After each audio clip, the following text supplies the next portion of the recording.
When you're working with a financial advisor, it's critical to work with somebody who has the skills and expertise you need. And it's also important to have somebody who you trust and who's a good fit for you personally. So that's what we're going to talk about here. By the end of the video, you're going to understand what it looks like to make that change. You'll see some of the costs and pitfalls of changing advisors. You'll maybe get some validation on when it's time to move on, and we're just going to hopefully make it all go smoothly for you. So starting with some of the biggest costs down to less big costs, we have taxes. If you have investments that you've been holding for many years, there may be big gains in those investments. So if you have to sell, that can generate a big tax bill for you. So sometimes that's what you have to do to switch advisors. And that's not always the case. But if it is, you want to be aware of this. Now, in retirement accounts like an IRA or a Roth IRA, this is not an issue because it's typically not a taxable event to sell your investments in those accounts. But if you have taxable accounts like an individual or a joint account, there may be consequences when you sell. So one of the ways around this is to move the assets in kind. That way you don't have to sell everything, generate cash, and move the cash. You can move the actual investments themselves or the shares of mutual funds, for example, over to your new advisor. There are a couple other reasons to do that, and we'll get to that in a second. The next might be annuity surrender charges. So if you have money in an annuity, it may cost you money to take that out. The insurance company may charge you a penalty if you take withdrawals within a certain number of years. And those penalties can last 7 or 10 years or more, and they can be substantial. It might be, 8% of the amount you take out, for example. It just depends on the annuity you have and how long you've had it.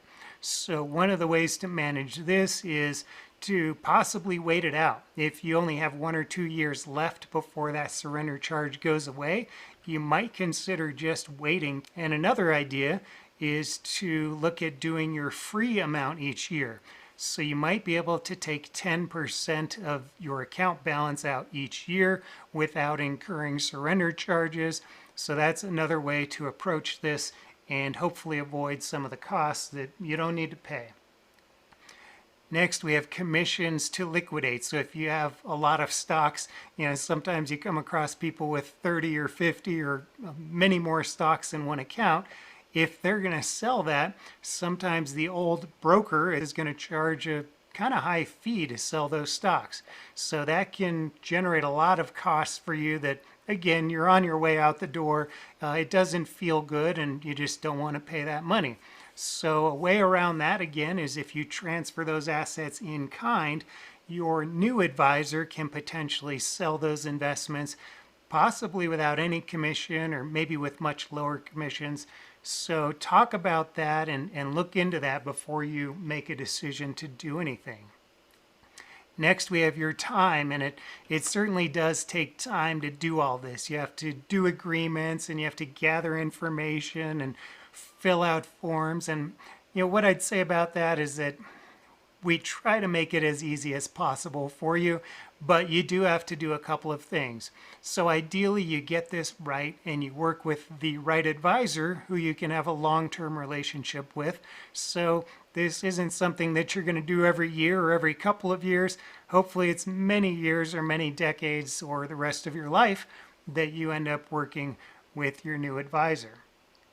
Then there are a couple of other, dings and little things that just might hit your accounts. There are transfer out fees that might be $50 or $100 or more. You might be paying IRA custodial fees. All of those things can just kind of ding you and they don't feel good. But again, we're hopefully not going to do this very often in your life so that this is, in the big picture, hopefully not going to affect you significantly. If we look closer at this in-kind transfer, there are a couple of good reasons to do this. One is, again, it can manage those taxes. So that way you're not selling everything at once. You might need to sell eventually. Perhaps that's part of the reason you're changing advisors. But your new advisor can maybe pick when to do that or work around certain positions, at least temporarily. so that you don't get a big, huge tax hit in 1 year. The other reason is, again, it can manage those fees on commissions. And a third reason that wasn't listed before is that it keeps you in the market. So if you have investments that you're going to sell and convert to cash before you transfer to a new advisor, you might be out of the market. And that's a good thing if the market goes down, but if the market is going up, like we hope it does most of the time, then being out of the markets for a while can penalize you. So that's one more reason to look at these in-kind transfers. So how do you change? Just to quickly breeze through these is, make sure you get the right advisor next. So ask a lot of questions and have conversations to make sure it's a good fit. You also want to review your agreements with your existing service providers, your advisor, whatever brokerage or insurance providers you're using. You want to understand what exactly the costs might be, what commitments you might have made, so that there are no surprises. Then you engage with the new advisor. That's a little bit of paperwork. Hopefully it's easy, maybe some e-signatures, and open up accounts. Then you're going to provide statement copies and other information if you're transferring accounts in particular. This helps to make that all happen. You don't have to do everything alone, so you can lean on your new advisor. They can do conference calls with you and help you speak the language so that you get all of this done efficiently and effectively. And then when you submit a transfer request, in many cases, you're done. So everything happens behind the scenes. You just give some paperwork or an electronic signature to your new advisor, and things start happening for you. Before you close your old accounts, it's often a good idea to gather information. So get those old historic statements and maybe your tax documents, any other information that you might want to have on file just before you close that account and it gets more difficult to get that information. So when is it time to move on? If you're asking that question, it may be time. A lot of times it's lack of trust, whatever it might be. Maybe you've worked with somebody for a number of years. They've done good things for you, but just something changed. And if trust gets ruined, it's often hard to get back and you just might be uncomfortable. So if that's the case, you can consider moving. Same goes for the wrong vibe. I mean, if you're just not connecting and communicating, this is somebody who you are trusting with something very important, and they need to also understand you. So if that's not happening, you can move on.